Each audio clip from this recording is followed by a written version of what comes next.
Hello, this is Weston. I've been a software developer for about a decade, and I answer questions on C#in. If you want any help learning to program, or you're looking for a community to help yourself learn to program, then I recommend checking it out. This video is inspired by a common question, which is, why async? And actually, the question usually starts out as, what is async? And by the time you're finished answering that, the person that you answered the question for is so confused they usually don't even bother to ask, why do we use async? If you search online, you'll find many different descriptions for synchronous and asynchronous, and many different reasons why you would use one versus the other. In my opinion, these days, async should almost always be preferred, and I'm going to talk about one of the major reasons why I prefer async whenever possible in this series of videos. Before I can even get there, we're going to have to talk quite a bit about parallelism. So this video series is really a video series about threads.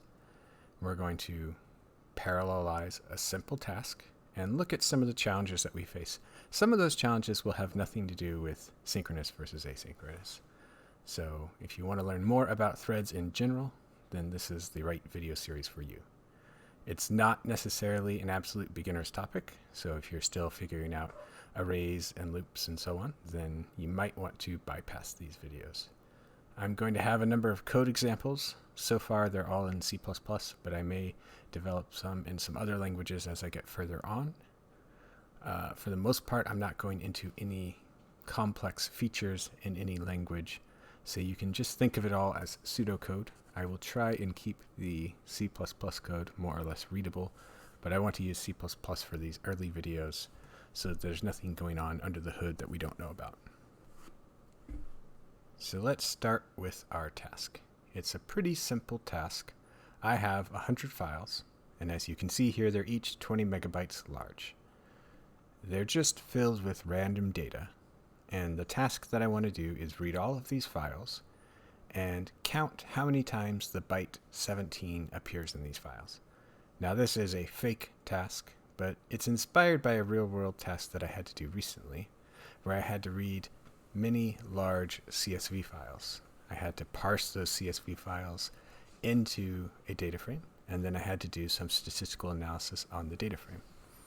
But the bulk of the work was reading in the files and parsing the files. So you have an I/O task reading in the files and a CPU task parsing the files. So what we've got here is we've got our I/O task reading in these 100 files, and just to keep the code simple, our CPU task will be counting the byte 17 in these files. So it seems like a pretty straightforward task. Let's go ahead and look at our first straightforward solution. So here's the first program we're going to look at. And all we're actually doing in this program is reading in the files and counting how many bytes we read. We're not going to do the CPU part. We're going to focus on the I/O part to get a better understanding of what that I/O looks like.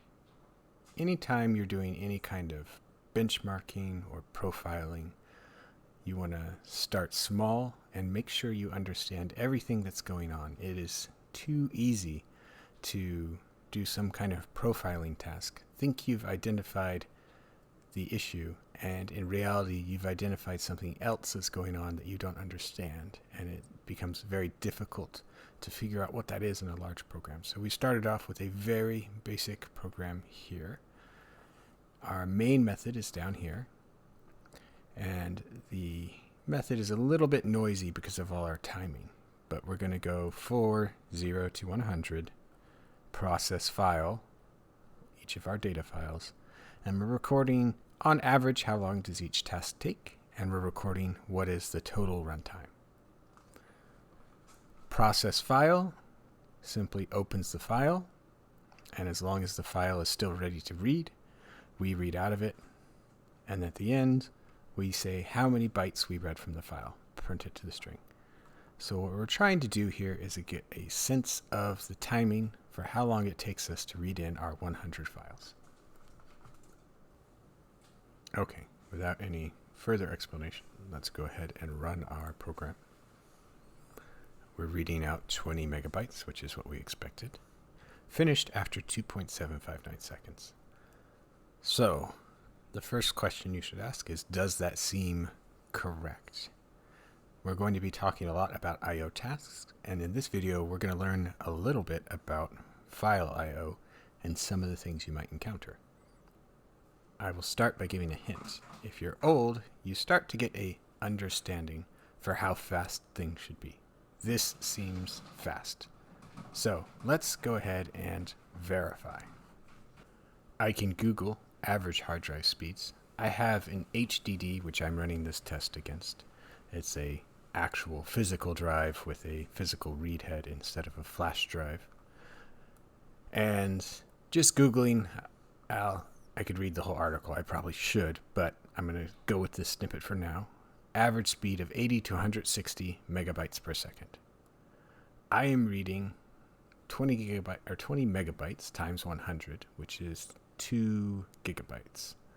So at 150 megabytes per second, I would expect to see something more along the lines of 12, 13, somewhere like 14, 15 seconds. I'm not a great human calculator, but nowhere close to less than 3 seconds. In fact, this is almost 700, 750 megabytes per second, which is faster even than the typical SSD. Now, it's possible when I set up this computer, I bought some kind of state-of-the-art magical hard disk drive or RAID and was just unaware of it. Let's go ahead and run a disk benchmark just to verify.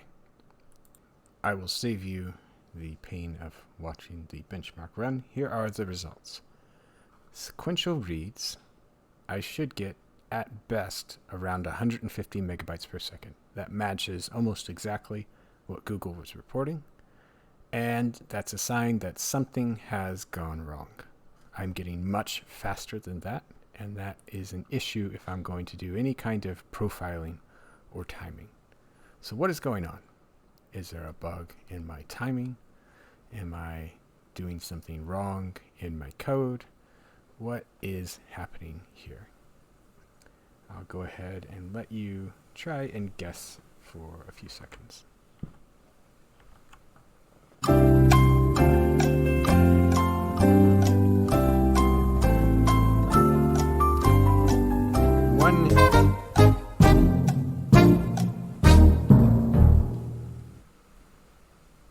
Okay.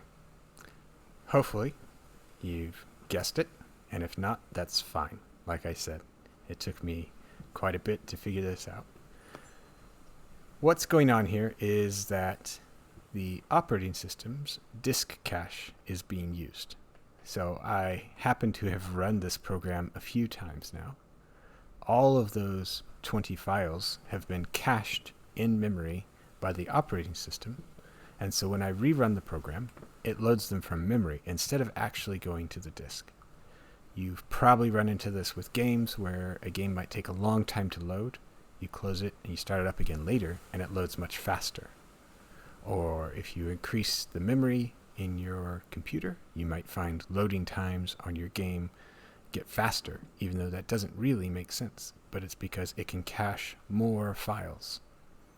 Luckily, there is a program for Windows that we can get to clear this cache for us. And there's probably a way to do it programmatically if you were trying to do some kind of automated testing. So this is the program you would use for Windows. It shows all kinds of interesting information about how RAM is being used. It's pretty interesting on its own just to kind of learn more about how Windows is managing memory. But we can go empty standby list and then empty the, it's taking a while, priority standby list. If you're on Linux or Mac, there's a different way of doing this. Now let's run our program again, and we should see a slower run, but a more realistic run, depending on the scenario. Possibly that very fast read is what we'd want to see.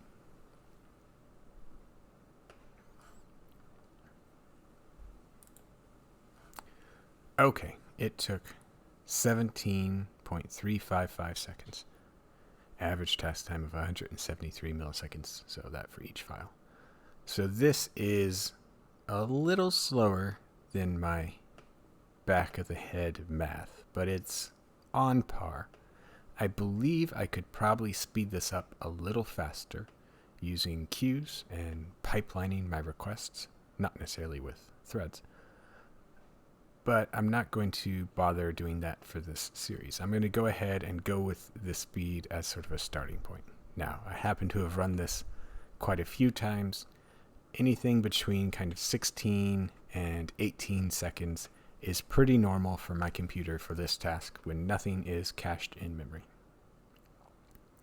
So another good question would be, can we speed this up with threads? We're going to eventually speed up our program with threads, but by the time we get there, we're going to have actual CPU work. Can we speed up this very basic reading files program with threads? And the answer is no. And the answer is also maybe. It's maybe because it depends on what you're reading data from. And it's no because the particular hard disk that I have on my computer does not really support parallel reads. So the hard disk has only one physical reading part. I don't know what it's called, but the little thing that scans around on the disk. And it doesn't really have parallel queues for the most part. So threading this program would not really yield any benefit. It's maybe because if I were running against an NFS drive, or especially if I were running against something like Amazon AWS S3 service, then there are possibly benefits to parallelizing your I/O. It really depends on what your underlying I/O is. Again, for whatever your solution is, break it down into small tasks, benchmark, and profile, and move on from there. For this series of videos, the answer is no. We could not speed up this simple program using threads. This is really pretty close to as fast as it's going to be. Okay, we are going to stop here. In the next video, we're going to introduce some actual work, and we're going to demonstrate how we are going to be visualizing our threads for this video series. Thank you.